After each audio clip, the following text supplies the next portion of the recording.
Bueno, muy buenos días a todos. En el tema que voy a exponer, que ustedes pueden ver en pantalla, el término sencillo, yo lo he utilizado para referirme a criterios, procedimientos y herramientas de fácil implementación, de bajo costo y más importante aún, fáciles de explicar y que se pueden ilustrar a personas no especialistas en el tema y en particular a nuestras comunidades de barrios autoproducidos. Por supuesto, no son sustitutivos de metodologías más avanzadas que ameritan la participación de especialistas, pero consideramos que su rápida implementación contribuye, al menos en una primera fase, a la reducción de la vulnerabilidad, que es el objetivo específico de este foro. Este es el contenido de la exposición, comprende la identificación de procesos biodinámicos, factores relacionados con la vulnerabilidad y predicción de desastres, y conclusiones orientadas a la educación de las comunidades. Los procesos biodinámicos, como todos conocemos, se pueden subdividir en forma muy general en dos grupos, los de geodinámica interna y los de geodinámica externa. En esta exposición nos vamos a concretar solamente a los procesos de geodinámica externa y fundamentalmente a los movimientos en masa que comprenden los deslizamientos, caídas, volcamientos, etc.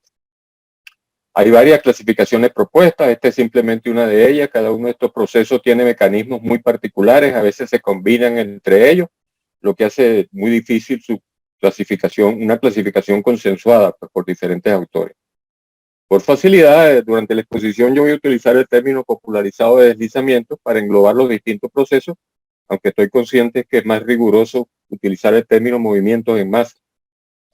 En este cuadrito aquí a mano a la derecha, indico una referencia desde Barnes en 1954, que fue el primero que propuso una clasificación, pasándola por las publicaciones de los colegas y amigos colombianos Manuel García y Jaime Suárez, la guía del proyecto multinacional andino, hasta el reciente libro sobre procesos de la biodinámica externa del doctor Sergio Mora, quien me concedió el honor de elaborar el prólogo. Vamos a dedicarnos ahora a identificar y clasificar estos procesos que ven en pantalla y ver aquellos abanicos aluviales susceptibles, si los podemos clasificar, a ser afectados por flujo torrencial. Los deslizamientos rotacionales ocurren tanto en suelo como en rocas muy fracturadas y muy meteorizadas y pueden ser identificados mediante fotos aéreas y observaciones de campo.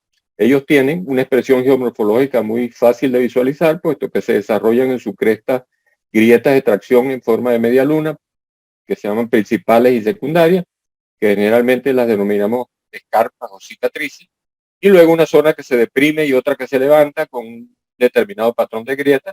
En todo caso, son fáciles de identificar en pares fotográficos aéreos. En Venezuela disponemos de fotografías aéreas desde el año 1936. En esta foto en particular, en 1966, del primer kilómetro de autopista, se puede ver, voy a poner el pointer láser, disculpen, se puede ver la planta de Nueva Caracas y una zona que supuestamente era de seguridad, dado que se trataba de una planta de gasolina. Pero en el año 71, esa zona de seguridad luce totalmente distinta, mostrando lo que hoy se denomina el barrio Federico Quirós. Para el trabajo que tuvimos la oportunidad de colaborar con el plan de rehabilitación de barrio, liderado por el arquitecto Josefina Baldón y el arquitecto Federico Villanueva, que paz descanse, utilizamos estas fotografías aéreas antiguas para sectorizar aquellas zonas de alta amenaza.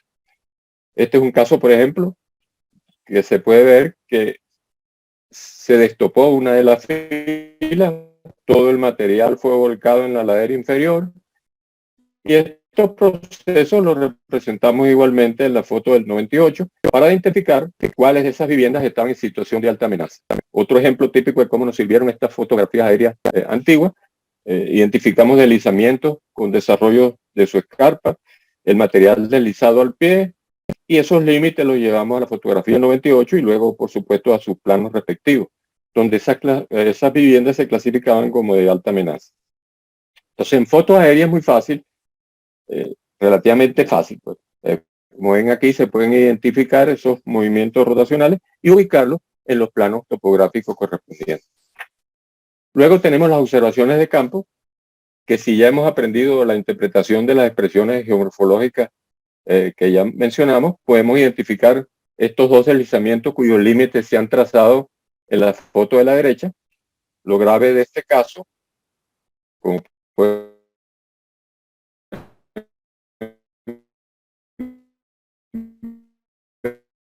ver en esta fotografía, es que es inestable, las cuales pueden reactivarse por lluvias o por sismos. En ocasiones hay casos de escalonamiento en el terreno que lucen muy atractivos para la ubicación de viviendas, pero no son otra cosa que una serie de grietas de tracción paralelas generadas por el desplazamiento de la ladera. En otro caso podemos identificar algunas escarpas, creo que aquí están, ustedes las pueden perfectamente seguir, y abajo un material, una topografía con cambios muy irregulares, que no es otra cosa que indicios de deslizamientos de zonas inestables. Y aquí también otro ejemplo, que se ve claramente cómo la ladera está siendo invadida, y arriba se puede ver el límite de la escarpa. Y aquí ya se están construyendo viviendas sobre la masa inestable. Con base en lo expuesto, ya creo que si entrenamos a las personas que no tienen que ser especialistas a identificar esas escarpas o cicatrices, se puede predecir que tarde o temprano, como en este caso, toda la masa inestable puede reactivarse, y en este caso en particular, uno de los galpones que había abajo se fue tapiado, y puede verse además de que no toda la masa se reactivó, sino que todavía queda parte del material inestable en la zona superior. En Venezuela tenemos muchos casos emblemáticos como este Barrio Kennedy, Corral de Piedra, que si se hubiesen visto las fotografías aéreas donde se podían interpretar los límites de deslizamiento, nunca se hubiesen construido estas viviendas en este sector. Al reactivarse el deslizamiento, las viviendas empezaron a agrietarse, la base en movimiento inclusive llegó a comprometer la seguridad de estos edificios que están al pie. Y otro caso emblemático es el de la urbanización Nueva Tacagua, que en la foto, tanto en la foto del 36 como en el 71, se podían identificar unas masas inestables de volumen significativo, donde fueron posteriormente construidas la urbanización Nueva Tacagua, se construyeron edificios y viviendas unifamiliares. Lamentablemente todos conocemos el destino final, que fue la demolición total de las estructuras y la pérdida de toda la urbanización. Hay que aceptar que aparentemente no se ha puesto en práctica las lecciones aprendidas, y en el 2001 también se proyectó y construyó un desarrollo de viviendas en un sitio con evidencias previas de inestabilidad, como pueden ser identificadas aquí en la foto de 1950. En este sitio se realizaron estudios geotécnicos puntuales muy detallados, pero involuntariamente no se evaluó el marco geológico regional. Y a pesar de que hay muy buena intención en la construcción de viviendas dignas para quien así lo necesiten, en ocasiones se han seleccionado sitios no apropiados, como este en el 2012, donde se pueden observar estas escarpas que ya las definimos previamente. Y aquí se ve un deslizamiento de mayores proporciones, que lo estoy destacando en amarillo, que posteriormente en el 2015 también fue invadido construyendo viviendas autoproducidas. Luego pasamos al otro tipo de procesos, que son los flujos superficiales. Estos procesos se pueden también identificar en fotos aéreas y en observaciones de campo, y se pueden tomar en cuenta otros factores que vamos a describir a continuación. Esto es una foto, un ejemplo, una foto de Carmen de Uria antes y después de la tragedia de Vargas, donde se pueden ver los flujos superficiales o flujos de detritos, como también se llaman, en ladera, que originaron un escenario particularmente muy crítico para los pobladores, ya que quedaron atrapados entre el flujo torrencial y los deslizamientos de la ladera sin vías de escape posibles. Y este es el reciente caso de Las Tejerías, donde la mayor parte de estos procesos superficiales, que se pueden ver en las imágenes superiores, ocurrió en la margen izquierda de la quebrada Los Patos, aportando gran cantidad de vegetación y suelos residuales y coluviales que se movilizaron hacia el abanico aluvial. Y esta foto de la derecha, tomada desde un helicóptero, se ve el detalle, se ve el patrón pues, de estos flujos superficiales, y en esta de la izquierda es un detalle de una imagen de la BAE, donde se han destacado en rojo este tipo de procesos. Aquí pueden ver una serie de factores a considerar, como son la pendiente, la forma, la orientación de la ladera, Y con motivo del desastre Vargas, nosotros hicimos algunas correlaciones entre este tipo de movimientos y algunas propiedades geotécnicas. Aquí estoy mostrando una sola. Este es el porcentaje de limo y arcilla contra la pendiente de la ladera, y entonces pudimos definir unos umbrales que relacionan estas dos variables, información que es muy útil para sectorizar las laderas susceptibles a estos procesos. Otro método, perdón, que es quizá un poquito más elaborado, pero realmente sencillo también, es adoptar un modelo como el que ven aquí abajo, que es como si fuese un bloque en movimiento translacional que permite de una manera sencilla adoptar unas relaciones de equilibrio de fuerzas muy simples, y se puede juzgar la potencial inestabilidad de la ladera. En resumen, con la interpretación de las fotos aéreas, observaciones de campo y los otros factores mencionados, es posible sectorizar aquellas laderas que son susceptibles a ser afectadas por deslizamientos superficiales, como en este caso, que tenemos una foto de antes y después, donde lamentablemente una persona perdió la vida.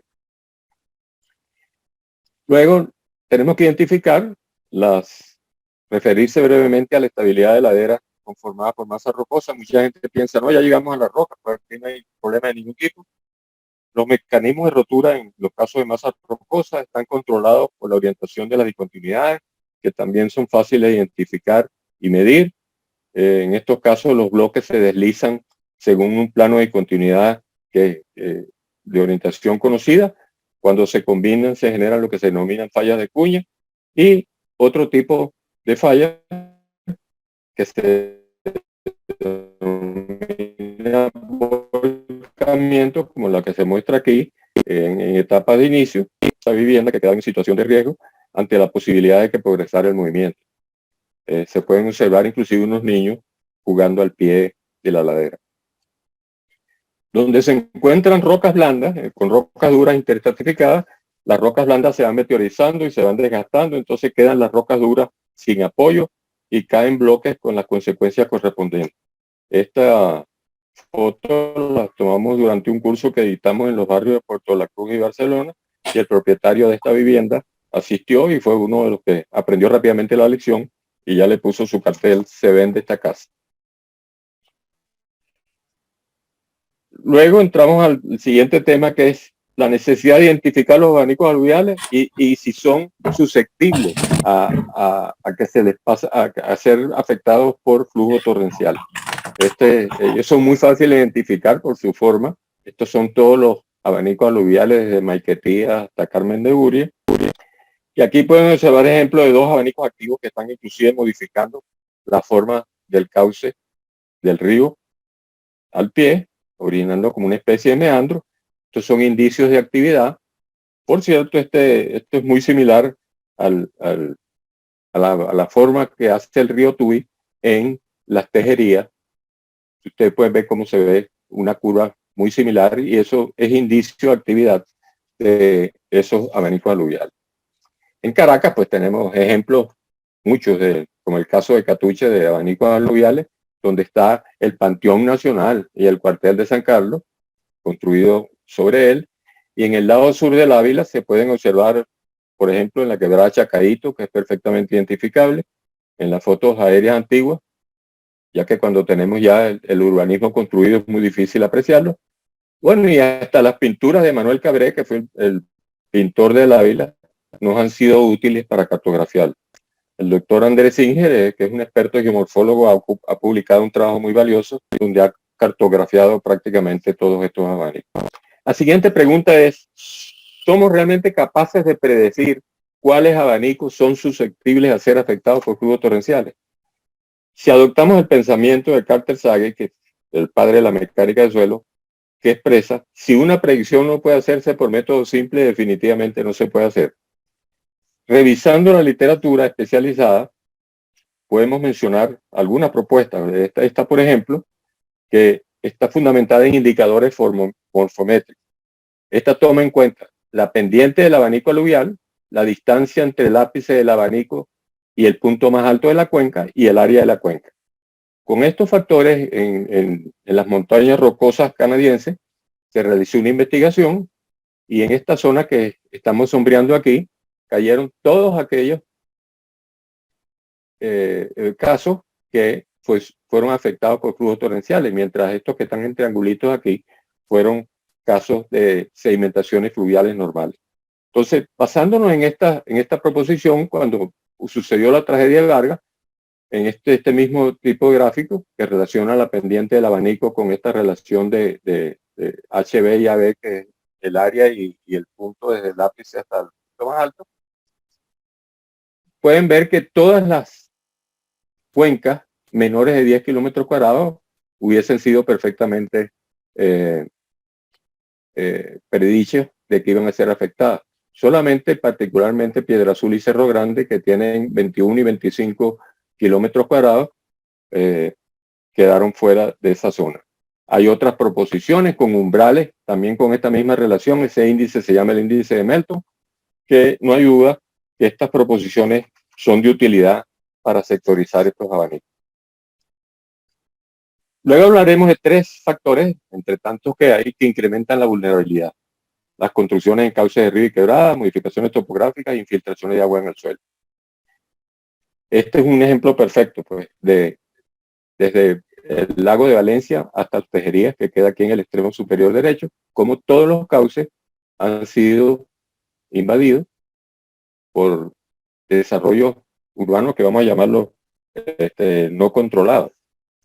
Y esta es una foto que tomé hace mucho tiempo en La Vega, desde un helicóptero, donde se puede ver cómo van creciendo las viviendas en los cauces, con el agravante de que en las laderas ya se pueden evidenciar deslizamientos superficiales, pues indicios, lo cual es una situación realmente peligrosa para estas viviendas en el cauce. Luego tenemos las modificaciones topográficas. Esto es por cierto, es muy frecuente, esta práctica es muy frecuente en los habitantes de nuestros barrios. Ellos van ejecutando cortes verticales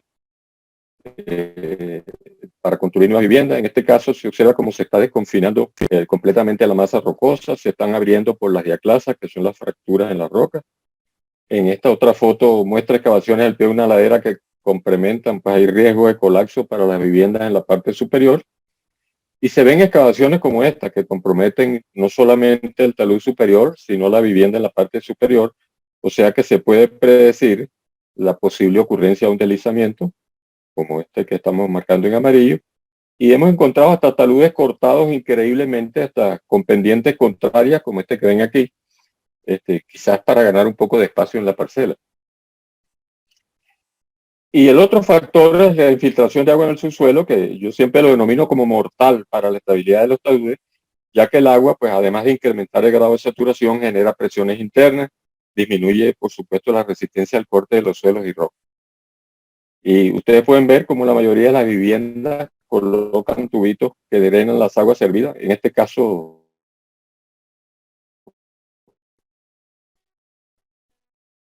de la izquierda hacia el río San Pedro, lo cual de la ya precaria vivienda, como pueden ver aquí. Y este caso, pueden ver cómo la descarga de agua está realizándose sobre una masa rocosa con orientación de discontinuidades desfavorables a la estabilidad. Yo pienso que estos detalles ameritan realmente pronta atención, urgente atención. Y creo que entre las alcaldías y las comunidades se pueden llegar a acuerdos para solventarlos. Por ejemplo, sin mucho costo, pues se pueden prolongar esos tubos y llevarlos a sitios de descarga donde no causen ningún tipo de problema, o hasta comprarles mangueras flexibles, aunque sea temporalmente, para evitar esa continua y diaria infiltración que tanto afecta, que tanto efecto negativo ocasiona a nuestras laderas. El otro punto que quiero compartir es la correlación entre lluvias y deslizamiento.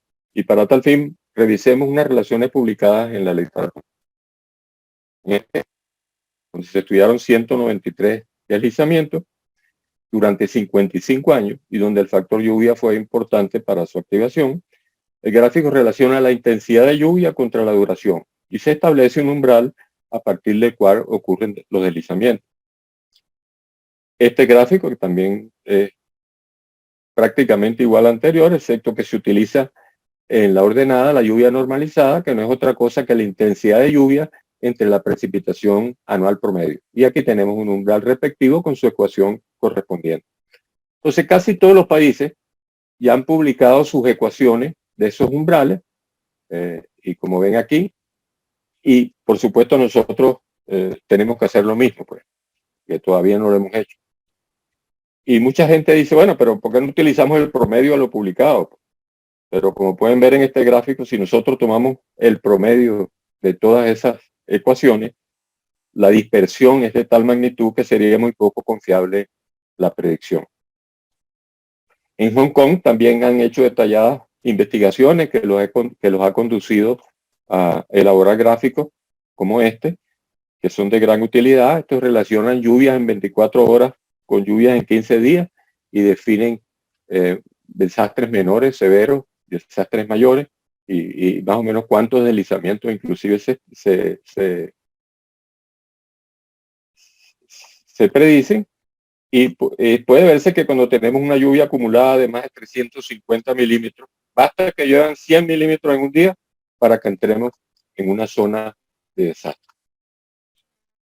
Y este es otro gráfico propuesto por Aboshi en el 1972, que a mí particularmente me revela más confianza en cuanto a sus predicciones, donde se definen 3 zonas de desastre, pues, sin desastre, desastre menor y desastre mayor. También luego del desastre de Vargas representamos los datos disponibles de lluvia y puede verse que para el día 14 ya estábamos en el desastre mayor. O sea que este era el día perfecto para tomar la decisión de evacuar todas las cuencas. Si nos vamos a este mismo gráfico, pero con una escala diferente, se pueden ver que los días 15 y 16, que es cuando realmente ocurre el desastre mayor, ya estábamos súper alejados del umbral de desastre mayor. También hemos tratado de, mediante estos gráficos, calibrarlos, por ejemplo, en el caso de lluvias del municipio de Baruta, cuyas trayectorias caen dentro de la zona de desastre menor a medio. Considerando que este desastre no fue mayor, pero tampoco se puede calificar de menor, he pensado en la sugerencia de desplazar los umbrales ligeramente hacia abajo, lo cual es conveniente, por supuesto, que lo discutamos entre los diferentes especialistas interesados en este tema. En este gráfico se indica la trayectoria de lluvia en los 4 últimos días de la reciente tragedia de Tejería. Puede verse que el día 6 se alcanza el umbral de desastre mayor, siendo por lo tanto el momento adecuado para la alarma y evacuación de la población. Y el 8 de octubre, cuando ocurre la tragedia, estamos por supuesto muy lejos del umbral del desastre mayor. Entonces todos estos gráficos pudieran concadenarse con sistemas de alerta, tal como se muestra en este ejemplo, que es un estudio realizado en Antioquia, que incluyó inclusive 405 deslizamientos, donde relacionan lluvia antecedente de 3 días contra precedente en 15 días y han en verde, amarillo y naranja establecido 3 áreas de alerta.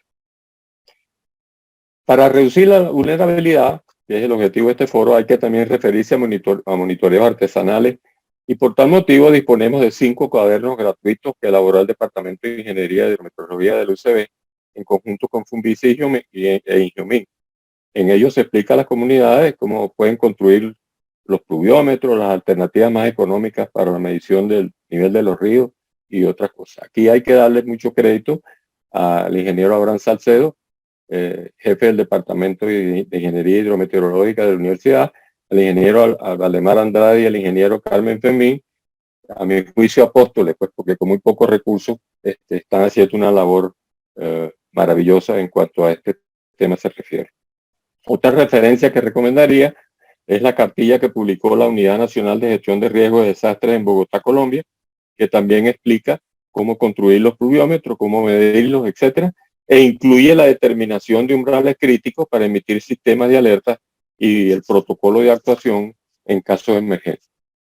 Esta lámina me la cedió gentilmente el ingeniero Abraham Salcedo, donde podemos ver los antecedentes de Venezuela, que se han instalado sistemas de alerta, por lo menos lo que él ha recopilado desde 1972 hasta el 2018. Hay instalaciones ya en varias cuencas, aunque no tenemos información oficial, se tiene conocimiento que la mayoría de ellas están inoperantes por falta de mantenimiento o debido a que han sido vandalizadas.